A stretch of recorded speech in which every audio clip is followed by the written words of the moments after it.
Hello, vinyl community. How are you? I'm Gary, and this is Physical Format Rock and Roll.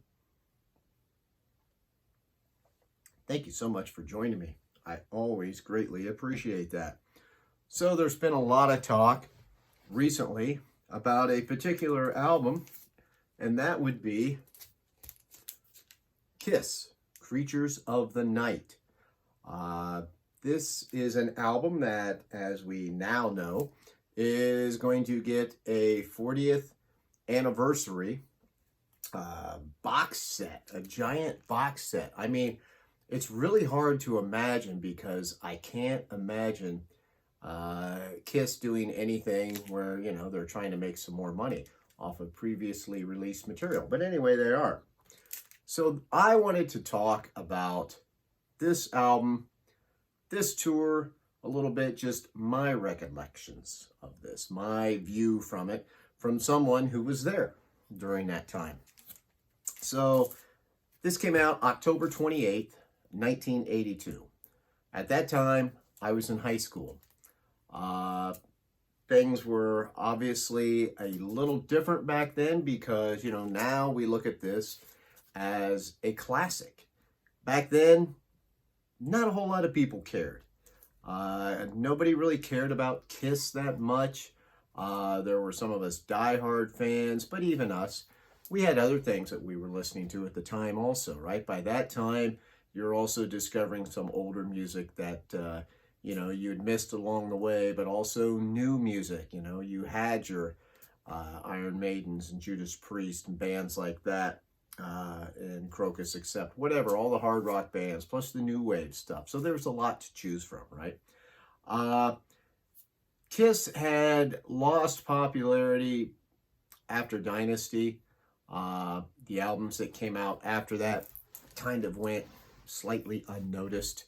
And so when they released a new album, people didn't know what to expect. Us Kiss fans didn't know what to expect when we think of how the albums previously had jumped around. Kiss was slightly schizophrenic in their sound at this time. So, my friends and I had a core group of fans. We were still hardcore Kiss fans. So, when this came out and we saw this on the shelf, yeah, we all picked it up. This is my OG copy. This is my 1982 pressing. By the way, still in pretty good shape. Got a little bit of ring wear on the back, but barely. Now, the first thing we noticed, of course, is this cover, right? What an amazing cover. The blue and the black, the pink lettering up here, just fantastic. The title itself, Creatures of the Night. That was fantastic. You were immediately drawn in. You got the lightning on the back. And you look at some of the titles on this album, and you're like, well, these sound really cool. I want to hear it. Now, one of the things I remember seeing is that it said it was produced by Michael James Jackson. Now, remember, all this stuff is obviously way before the internet. You didn't know much of anything. You didn't hear as much news. Everything you got was from magazines. Magazines, a lot of times, didn't tell you things. So when we saw Michael James Jackson, we're thinking, Michael Jackson produced a Kiss album? Oh my God, this will suck. So I couldn't believe it when we turned it on, right?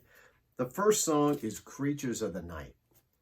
That has got to be one of the best opening songs Kiss has done. It's definitely one of the best live opening tracks. My first thoughts going through this album was, after listening to it, and I remember listening to it multiple times, was thinking, I was a little unsure of this album because in a way, parts of it didn't sound like Kiss. One of the major things I remember discussing with my friends is saying how that Ace Frehley definitely sounds different, man. He is not doing the normal Ace Frehley kind of solos and stuff. And plus the fact that after going through it, Ace had no songs on this album. We saw him on here, but at this point, Ace always had a song or two on an album. Already the Elder was slightly disappointing because it only had the one Ace vocal on there. We were used to this point having more Ace on here. So that struck me that only Gene and Paul had songs and didn't sing. It struck me as odd that Ace didn't sing any songs at this point, and the fact that his guitar playing just didn't sound like a normal Ace Frehley guitar. Of course, we now know that he didn't play on this album. Yes, there's rumors he might be here and there on a couple tracks, playing some rhythm, whatever. But you don't really hear Ace on this album. The next thing that strikes you, of course, is the drums. The drums were huge sounding. They were very plodding and thudding. They were recorded to sound huge. I remember thinking at first, you know, there's almost a point sometimes where this almost sounds cartoonish, these drums. I ended up liking it. I mean, you know, yeah, I love it. It's very basic sounding. That's what a lot of these songs are. They're very stripped down kind of songs. They're very simple songs, but they end up working. I mean, Kiss obviously went for something here. They wanted to return to something heavy. They were going to beat you in the head with it. And that's exactly what they did. And they did that with the sound of the drums on this album. They made them huge when they recorded it. You know, everybody talks about how great Eric Carr plays on this album, and he does. But I actually think he did some better work on The Elder as far as his early drumming work goes. It's just that these were recorded so big, everybody thinks, oh, he was just pounding the hell out of it. That doesn't necessarily make you a great drummer. And a lot of it was, I mean, he was a heavy hitter, but it was just the way it was recorded. But these songs, you know, these are all pretty much classic songs at this point. Of course, you got Creatures of the Night is on here. Rock and Roll Hell's on here. I Love It Loud. I Still Love You. War Machine. Those are all classic Kiss songs now. But hearing them for the first time, especially I remember hearing War Machine for the first time, thinking, oh my gosh, this might be the heaviest thing that Kiss has ever done. And I remember thinking, Gene is writing some heavy songs on here. And I thought Paul's vocals sounded really good. Like, you know, a song like Keep Me Coming, you know, he's up there, man. It sounds like a Led Zeppelin kind of song.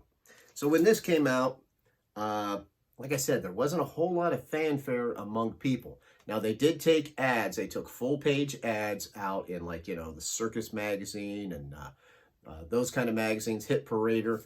And their advertisement for it was they would have this, and they would say, Kiss, the loudest band in the world. That's what they went for at that time. They didn't say the greatest band anymore. They said the loudest band, right? Because their star had fallen somewhat. And for them to say the greatest band, people would have said, give me a break at that point. So they went with the loudest band in the world. Now, like I said, didn't make much of a splash, except for my friends and I. Now they're going to tour. It's announced Kiss is going to tour. They were going to be up in Toledo, Ohio at the Toledo Sports Arena. That is about an hour and a half or a little more away from me. So I had never seen Kiss at this point. I started to listen to Kiss when I was in 6th grade. They were my first rock band. They really got me going into this world of music that I love. I will always love Kiss. I will always have a place in my heart for Kiss. I was so excited. I am finally going to see them. Yes, Peter Criss is no longer in the band, but we love Eric Carr. You know, we'd all accepted Eric Carr, great drummer. Of course, we missed Peter's vocals, you know. That was the biggest thing missing on Peter Criss, not being in the band. But super excited. So, get our tickets for Toledo. The show was in January 8th, 1983. So, January, Toledo, Ohio, it's not exactly warm. We waited outside in a fairly long line at the sports arena, which if anybody remembers the old Toledo sports arena, it was a shithole. It was not a great place. It was a kind of place that looked like it was out of a Cheech and Chong movie because you had a whole, the arena was covered in smoke, right? Everybody smoked in there. Not all of it was cigarettes, trust me. If you would get in some kind of skirmish or something with somebody in there, if you were hoping for a security guard to come and break that up, good luck, because it probably wasn't going to happen. So anyway, there we are outside waiting. Here is what I have left of my ticket stub. This is my Creatures of the Night ticket stub. Like I said, unfortunately, I do not have the part that has the price on there anymore. I did grab my Lick It Up from the following year, and I'm trying to see what the price on that is. Even that, I cannot see. Doggone it. Okay. Well, I was going to try to give you an idea of what the price was compared to what you pay nowadays, folks. Anyway, hey, I'm excited. I'm going to see Kiss, right? Now, at this time, I had no idea what they were going to play, right? In my mind, me and my friends were thinking, okay, you had Kiss Alive, you had Kiss Alive 2. They did three albums, put out a live album. So we're kind of thinking, well, they haven't put out a live album, so I guess when they tour, they're going to be playing some stuff off of Dynasty. They're going to play some stuff off of Unmasked. And they're going to be playing some stuff off of The Elder. So pretty excited about hearing some stuff off The Elder. Yeah, I'm somebody that really likes this album. So here I was thinking it's going to be stuff off the new album and off of these albums. Although I thought, you know, wow, that's 4 albums. Plus you had the studio albums. But I kind of figured, they're probably not going to play anything off of that.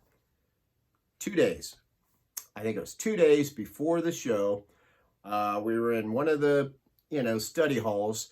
They had a TV in there. We're watching MTV. MTV was still fairly new at that time. They did their news report. Oh, guess what? Ace Frehley will not be on tour with Kiss. He was in some sort of accident. He has been replaced by, I think they said, I couldn't remember if they said Vinnie Vincent or Vinnie Cusano, which is his name at that time. But anyway, we're like, what? What? Ace Frehley is not going to be in the band? We were like, I remember we're going around the room going, what's going on? How Ace is not going to be in the band? Oh my God. We were so disappointed. Of course, we had no idea of all the behind-the-scenes stuff that we all know now, right? All I knew, Ace Frehley, one of my guitar heroes, was not going to be there.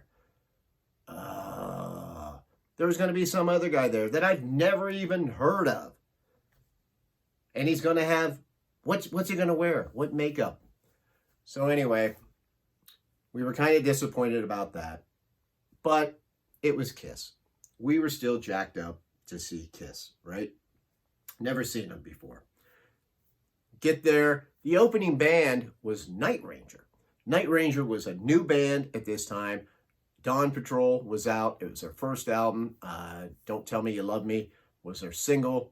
Love that song. That was great. Night Ranger, for not knowing any of their other stuff at the time, put on a hell of a show. Night Ranger was great. They totally knew how to work the crowd. Was very much impressed with them. Now it was time for Kiss. Kiss comes out. Now the stage set, didn't know what to expect, right, from their stage. It was a cool looking stage. It had a tank. The drum set was set on this big tank thing. And, you had the snake kind of thing at the side there with Gene, and you had a few other things on there. But this was definitely not the Kiss Alive 2 gatefold that we had seen back when we were kids in 1977. This was a smaller, scaled down Kiss set. Also, the arena itself was not completely full. A lot of empty space down like at the back on the floor and some of the seats toward the back. We had pretty good seats. We sat close but up to the side on there. So not totally full, We'd even seen Paul Stanley before the show come in a limo. It had tinted windows, but you could see it was Paul, and he kind of waved at us as he drove past to go into the arena while we were standing outside, freezing our asses off to wait to get inside. Anyway, show starts. You know, they had told, you know, their advertisement was said, we're the loudest band in the world. They were loud. That was one of the loudest concerts I have ever been to. As a matter of fact, it was so loud that they couldn't control the sound that good.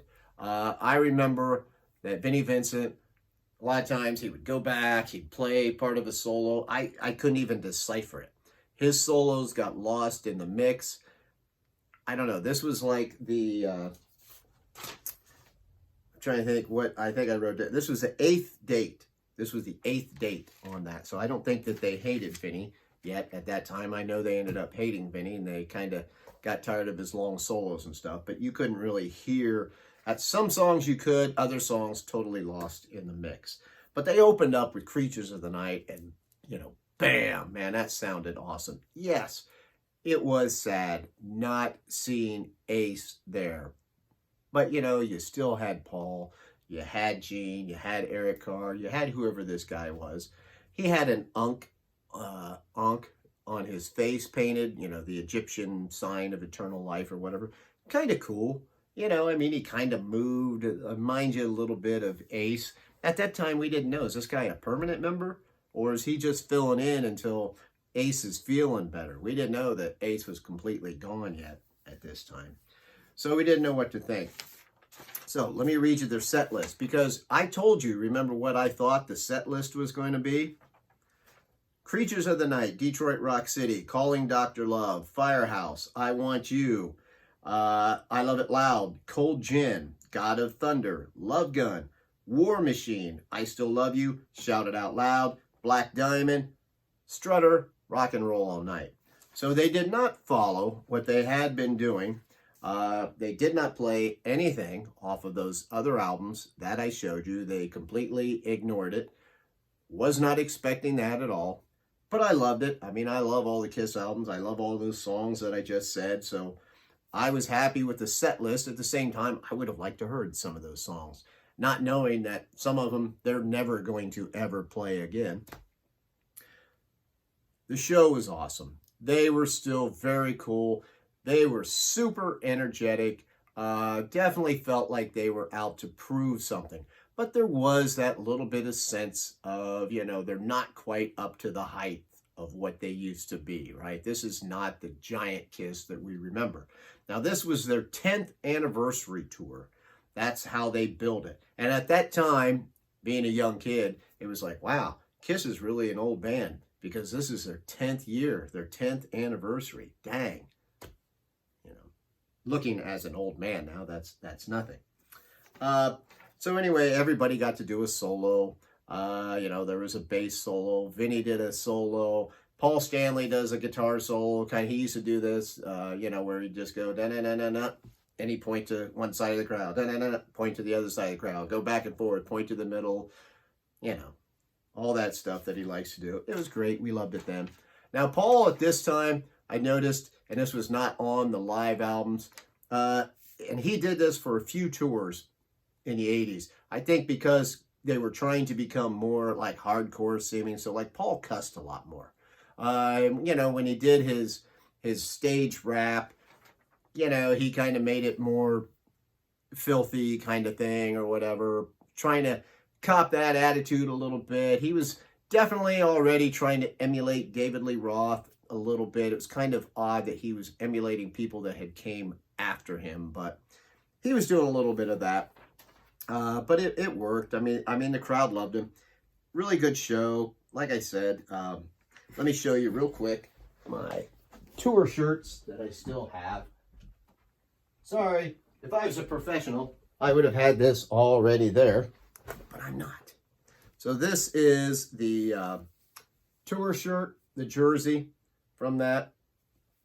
There's the back of it. Of course, you know, the funny thing is Vinnie Vincent was already on here, so they waited purposely to say that Ace would not be there so they wouldn't hurt ticket sales. So that was kind of a ploy. And then I actually used to have a couple more shirts. So here's my bootleg shirt, which if you look at this bootleg shirt, I saw that this is one of the pictures that they are using on this box set at some point. I can't remember. Yeah, this one or this one of them. I don't know what it was, but this was a bootleg jersey that I bought. I don't think I could wear this one anymore. I could probably still wear this. I also, at the time, got a t-shirt that was like this, and I got one other bootleg shirt. I went crazy on it because, like I said, first time seeing Kiss. Been a fan for a long time. So I went crazy, bought all the shirts and stuff they had there. So anyway, come back home, all excited, telling everybody, man, Kiss is back. You know, they're great. At the time, I DJ'd the high school basketball game dances. After the basketball games, at the home games, we would have a school dance, and I was the DJ for that. So I started this thing. A lot of times, you know, first of all, a lot of people hated me doing that because I would play songs. They go, you know, we can't dance to any of this stuff you're trying to play. So just one time for the hell of it, I played I Love It Loud on there. There was a video at the time, so some people knew it. Well, just kind of for fun, people started to do this thing where they would get on somebody's shoulders and they would go around like that, you know, like if you're playing chicken in a pool. And that's how they would dance, because you can't dance to that song. So they started doing that, and it became a thing. It became popular. People wanted to hear that song where they did that. I remember the last dance of the season. We didn't do it. We let somebody else do it.